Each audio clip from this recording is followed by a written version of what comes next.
Hello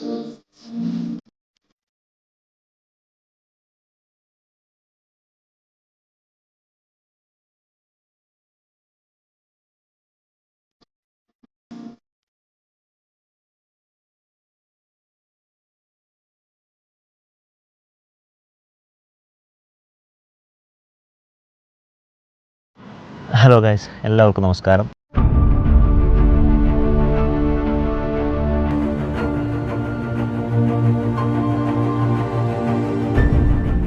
വാഹനത്തിൻ്റെ വിശേഷമായി ബന്ധപ്പെട്ടാണ് വന്നിട്ടുള്ളത്. അതെന്ന് വെച്ചാൽ മാരുതി സുസുക്കി ഫ്രോൺസ്. നമ്മൾ GNCAP ടെസ്റ്റിൽ 5 സ്റ്റാർ റേറ്റിംഗ് കിട്ടിയ ഒരു വാഹനമാണ് പുതിയ Maruti Suzuki Fronx. First generation ആയിട്ട് വരുന്നത്. ആ ഒരു ക്രോസ് ഓവർ SUV സെഗ്മെൻറ്റിലാണ് വന്നിട്ടുള്ളത്. അതായത് നമ്മുടെ ഹാച്ച് ബാക്ക് മോഡലായ ബലേനോ, അതുപോലെ തന്നെ ഒരു പുതിയ വിതാര മിക്സ്ഡ് ആയിട്ടുള്ള ഒരു വാഹനത്തെ പോലെയാണ് നമുക്ക് പുതിയ ഫ്രോൺസ് വന്നിട്ടുള്ളത്. നമുക്ക് ഒരു ഫോട്ടോ കാണാം. ഇതെന്ന് വെച്ചാൽ ക്രോസ് ഓവർ എന്ന് വിളിക്കാൻ കാരണം അതൊരു റിയർ എൻഡിൽ ഒരു ചെരിഞ്ഞിറങ്ങുന്ന റൂഫ് ആയതുകൊണ്ടാണ് അത് ക്രോസ് ഓവർ എന്ന് പറയുന്നുള്ളത്. പിന്നെ നേരത്തെ പറഞ്ഞ പോലെ ഒരു 5 സ്റ്റാർ റേറ്റിംഗ്, അത് സേഫ്റ്റി മാക്സിമം ഉണ്ട് എന്നുള്ളതാണ് 5 സ്റ്റാർ റേറ്റിംഗ് കൊണ്ട് നമ്മൾ അർത്ഥമാക്കുന്നത്. ആക്ച്വലി ഈ ഒരു വാഹനം നമുക്ക് 7 ഡിഫറെൻറ്റ് കളേഴ്സിലും പിന്നെ 3 ഡുവൽ ടോൺ, അതായത് 7 സിംഗിൾ ടോൺ അതുപോലെ തന്നെ 3 ഡുവൽ ടോൺ വേരിയൻ്റ് നമുക്ക് അവൈലബിൾ ആണ്. അത് ഏതൊക്കെയെന്ന് ഞാൻ പറഞ്ഞുതരാം. 7 സിംഗിൾ ടോണിൽ നെക്സ ബ്ലൂ, അതുപോലെ arctic white, splendid silver, grandeur grey, earthen brown, opulent red, bluish black, ഈ ഒരു 7 കളറിൽ ലഭ്യമാണ്. അതുപോലെ തന്നെ 3 ഡുവൽ ടോൺ കളേഴ്സ്, അതായത് earthen brown with bluish black, splendid silver with bluish black, പിന്നെ ഓപ്പലൻ റെഡ് വിത്ത് ബ്ലാക്ക്, ഈ ഒരു 3 കളറിലാണ് അവൈലബിൾ ആയിട്ടുള്ളത്. പിന്നെ ഈ ഒരു ഡിസൈൻസിനെ കുറിച്ച് പറയുന്നുണ്ടെങ്കിൽ നമ്മുടെ ഫ്രണ്ടൊക്കെ കാണുമ്പോൾ പുതിയ വിതാര ബ്രസ്സ പോലെയാണ്. പിന്നെ സൈഡിലൊക്കെ നോക്കുമ്പോഴാണ് ഒരു ബലേനോ ടച്ച് വരുന്നത്. ഈ ഒരു ഡിസൈനിനെ കുറിച്ച് പറയുന്നുണ്ടെങ്കിൽ ക്രാഫ്റ്റർ ഫ്യൂച്ചറിസം ഡിസൈൻ, അതായത് പുതിയ ഡിസൈൻ എലമെൻറ്റിനെ നമ്മുടെ മാരുതി സുസുക്കി വിശേഷിപ്പിക്കുന്നത്. പിന്നെ ആ ഫ്രണ്ടിലേക്ക് വരികയാണെന്നുണ്ടെങ്കിൽ മെയിനായിട്ട് വരുന്നത് ആ ഒരു നെക്സ്റ്റ് വേവ് ഗ്രില്ലാണ്. അതൊരു ബ്ലാക്ക് ഹണി കോം ഗ്രില്ലാണ് വെച്ചിട്ടുള്ളത്. പിന്നെ അതിനൊരു ക്രോം പ്ലേറ്റിങ്ങും കൊടുത്തിട്ടുണ്ട്.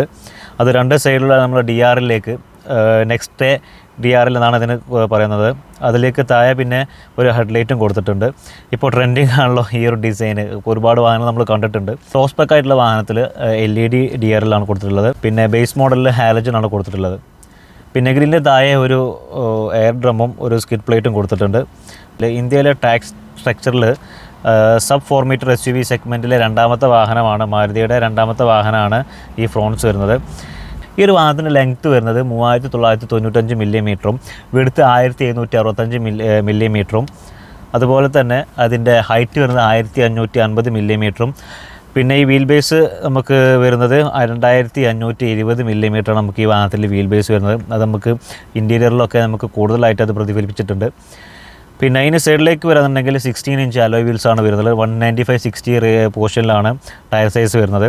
പിന്നെ ഫ്രണ്ടിൽ ഡിസ്ക്കാണ്, അപ്പോൾ അത് തന്നെ. പിന്നെ റിയറിൽ ഡ്രം ബ്രേക്കുമാണ് കൊടുത്തിട്ടുള്ളത്. ഫ്രണ്ടിൽ മാക്പേഴ്സൺ സ്റ്റഡും പിന്നെ റിയറിൽ ടോർഷൻ ബീം സസ്പെൻഷനാണ് കൊടുത്തിട്ടുള്ളത്. പിന്നെ ഇലക്ട്രിക്കലി ഫോൾഡബിൾ ആയിട്ടുള്ള ബോഡിയോട് ചേർന്ന് നിൽക്കുന്ന മിറേഴ്സ് കൊടുത്തിട്ടുണ്ട്. പിന്നെ ഇനി ഫ്യൂവൽ ടാങ്ക് നോക്കുകയാണെങ്കിൽ 37 ലിറ്റേഴ്സാണ് ഫ്യൂവൽ ടാങ്ക് കപ്പാസിറ്റി കൊടുത്തിട്ടുള്ളത്. പിന്നെ ഇനി റിയറിലേക്ക് വരികയാണെന്നുണ്ടെങ്കിൽ ഏറ്റവും കൂടുതൽ അട്രാക്റ്റഡ് ആയിട്ട് നിൽക്കുന്നത് ആ ഒരു നമ്മുടെ റിയറിൽ കാണുന്ന ആ ഒരു LED റിയർ ലാംപ്സ് ആണ്. അത് നമ്മുടെ പുതിയ BMW 7 സീരീസിൽ, അത് ഫേസ് ലിഫ്റ്റായി വരുന്നുള്ള 7 സീരീസ്, ഇപ്പോഴത്തെ അല്ല തൊട്ടുമുമ്പുള്ള 7 സീരീസിൽ, അതുപോലെ Audi A8 നമ്മൾ കണ്ടില്ല ആ ഒരു സ്ട്രിപ്പ് പോലെയുള്ള കളർ, അത് കൂടുതൽ അട്രാക്റ്റീവായിട്ട് തോന്നും. RCL, അതായത് റിയർ കോമ്പിനേഷൻ ലാംപ്സ് എന്നാണ് അതിൻ്റെ പേര്. പിന്നെ താഴെ ഒരു സ്പ്ലിറ്റ് പേഡും കൊടുത്തിട്ടുണ്ട്. ഇനി ബൂട്ട് സ്പേസ് നോക്കുകയാണെന്നുണ്ടെങ്കിൽ 308 ലിറ്ററാണ് ബൂട്ട് സ്പേസ് കൊടുത്തിട്ടുണ്ട്. അതിൽ തന്നെ താഴെ ഒരു സ്പെയർ ടയറും കൊടുത്തിട്ടുണ്ട്. ഇനി ഇൻറ്റീരിയറിലേക്ക് പറയുകയാണെങ്കിൽ ഡുവൽ ടോൺ പ്ലസ് ഇൻറ്റീരിയറാണ് നമുക്ക് കൊടുത്തിട്ടുള്ളത്. നമ്മൾ ബലേനോ കണ്ടുപോലെ അതുപോലെ തന്നെയുള്ള ഡിസൈനാണ് ഇൻറ്റീരിയറിന് കൊടുത്തിട്ടുള്ളത്. പിന്നെ ഇതിൻ്റെ മെയിൻ എന്ന് പറഞ്ഞാൽ ഒരു 360 ഡിഗ്രി ക്യാമറ ഇതിൽ കൊടുത്തിട്ടുണ്ട്. നമ്മൾ ഒരുപാട് കോടികളൊക്കെ ചിലവാക്കി AI ക്യാമറ ഒക്കെ കൊടുത്ത് അഴിമതി കാട്ടിയ പോലെ അല്ല, ഒരു തുച്ഛമായ വിലക്ക് 360 ഡിഗ്രി ക്യാമറ ഈ വാഹനത്തിൽ കൊടുത്തിട്ടുണ്ട്. പിന്നെ ഓഫ് കോഴ്സ് പുതിയ ഹെഡ് അപ്പ് ഡിസ്പ്ലേ കൊടുത്തിട്ടുണ്ട്. അതിൽ നാവിഗേഷൻ, ഡിസ്റ്റൻസ്, ഫ്യൂൽ എക്കോണമി, നമ്മുടെ സ്പീഡ്, എല്ലാ കാര്യങ്ങളും കൊടുക്കും. പിന്നെ സീറ്റ് ഫാബ്രിക് സീറ്റ്സാണ് കൊടുത്തിട്ടുള്ളത്. പിന്നെ അതിൽ വയർലെസ് ചാർജിങ് ഉണ്ട്. പിന്നെ 9 ഇഞ്ചിൻ്റെ ഒരു സ്മാർട്ട് പ്ലേ പ്രോ വിത്ത് ആൾക്കമീസിൻ്റെ സറൗണ്ട് സിസ്റ്റം കൊടുത്തിട്ടുണ്ട്. അതുതന്നെ ആൻഡ്രോയിഡ് ഓട്ടോ, ആപ്പിൾ കാർപ്ലേ ഒക്കെ സപ്പോർട്ടഡ് ആണ്. പിന്നെ ഈ ഓട്ടോമാറ്റിക് വേരിയൻറ്റിൽ പാഡൽ ഷിഫ്റ്റും കൊടുത്തിട്ടുണ്ട് നമ്മുടെ സ്റ്റിയറിംഗ് വീലിൽ. പിന്നെ സ്റ്റിയറിംഗ് വീലാണ് തന്നെ ഫ്ലാറ്റ് ബോട്ടം സ്റ്റിയറിംഗ് വീലാണ്. പിന്നെ AX7ൻ്റെ ഡിസൈൻസ് എന്നൊക്കെ പറഞ്ഞാൽ നമ്മൾ ബലേനോ കണ്ട അതുപോലെ തന്നെ ഡിസൈൻസാണ്. ചെറുതായിട്ട് എന്തൊക്കെയോ ടച്ചിങ് ഫീലിങ്സ് ഒക്കെ കൊടുത്തിട്ടുണ്ട് എന്നുള്ളൂ.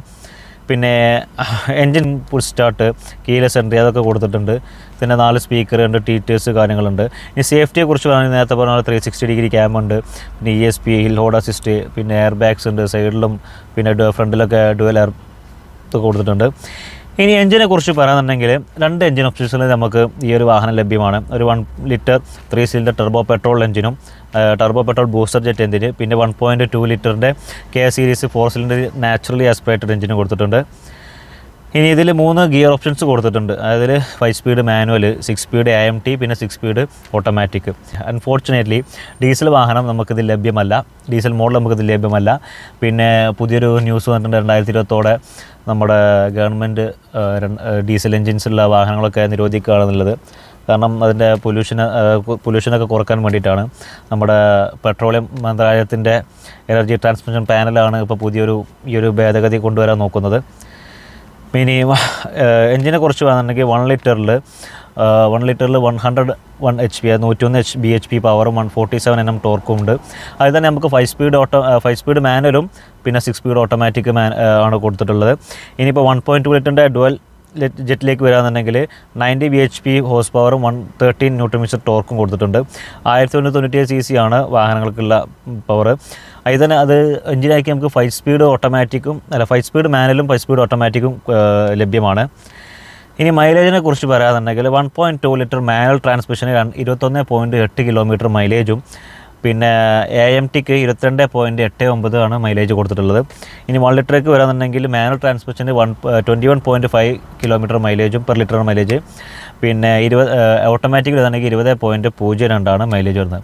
ഈ ഒരു വാഹനത്തിൻ്റെ എക്സ്ഷോറൂം പ്രൈസ് വരുന്നത്, എക്സ്ഷോറൂം അല്ല, ഓൺ റോഡ് വരുന്നത് ഏകദേശം 10 to 15 lakhs ഇടയിലാണ്. അത് തന്നെ നമുക്ക് ഇഷ്ടം പോലെ ആൽഫ, ബീറ്റ, ഗാമ, ഡെൽറ്റ എന്ന പോലെ നമ്മൾ മാത്സൊക്കെ പഠിച്ചതുപോലെ ആൽഫ, ഗാമ, സിഗ്മ, അങ്ങനെ ഡെൽറ്റ, അങ്ങനെ ഒരുപാട് 4 വേരിയൻസിൽ നമുക്ക് ഈ വാഹനങ്ങൾ ലഭ്യമാണ്. ഇനി നിങ്ങൾക്ക് ഈ വാഹനങ്ങൾ ലഭ്യമാക്കുന്നുണ്ടെങ്കിൽ ഞാൻ എൻ്റെ സുഹൃത്തിൻ്റെ ഒരു നമ്പർ ഞാൻ ഡിസ്ക്രിപ്ഷനിൽ കൊടുക്കുന്നുണ്ട്. സോ നിങ്ങൾക്ക് ഈ വീഡിയോ ഇഷ്ടപ്പെട്ടു എന്ന് വിചാരിക്കുന്നു. ഇനിയും ഞങ്ങൾ ഒരുപാട് വാഹനങ്ങളുടെ വിശേഷങ്ങളുമായി ഞാൻ തീർച്ചയായിട്ടും നിങ്ങളിലേക്ക് വരുന്നതാണ്. എല്ലാവരും നമ്മുടെ സീറ്റ് ബെൽറ്റ് എപ്പോഴും ധരിക്കുക, ഹെൽമെറ്റ് വെക്കുക. ഇപ്പോൾ ക്യാമറ പണ്ടത്തെ പോലെ ഒന്നല്ല, എല്ലാം ക്യാമറയിൽ പതിയുന്നുള്ളത് കൊണ്ട് അത് മാത്രം പേടിച്ചിട്ട് കാര്യമല്ല. പക്ഷെ നമ്മുടെ സേഫ്റ്റി നമ്മുടെ കൂടെ നോക്കേണ്ട കാര്യമുള്ളതുകൊണ്ട് നമ്മുടെ സേഫ്റ്റിക്ക് വേണ്ടിയിട്ടാണ് ഇതൊക്കെ വെക്കുന്നത് ഉള്ളത് കൊണ്ടും എല്ലാ കാര്യങ്ങളും നമ്മൾ ശ്രദ്ധിച്ച് വേണം പോകാൻ. സോ എല്ലാവരും നല്ല സീറ്റ് ബെൽറ്റ് ഇടുക, അതുപോലെ ഹെൽമെറ്റ് വെക്കുക, ത്രിബിൾ വെച്ച് പോകാൻ പാടില്ല, എപ്പോഴും പറയുന്നതാണ്. സോ അങ്ങനത്തെ കാര്യങ്ങളൊന്നും ചെയ്യാതിരിക്കുക. നമുക്ക് അതിന് മാത്രമല്ല, നമ്മുടെ കൂടെ യാത്ര ചെയ്യുന്നവർക്കും വേണ്ടിയിട്ടും കൂടി നമ്മളും അവരുടെ സേഫ്റ്റി കൂടി നമ്മൾ നോക്കണം എന്നുള്ളത് കൊണ്ട് ഈ കാര്യങ്ങളൊക്കെ നമ്മൾ ചെയ്യുക. സോ അടുത്തൊരു വീഡിയോ ആയിട്ട് ഞാൻ വരുന്നവരെ എല്ലാവർക്കും ബൈ. See you soon.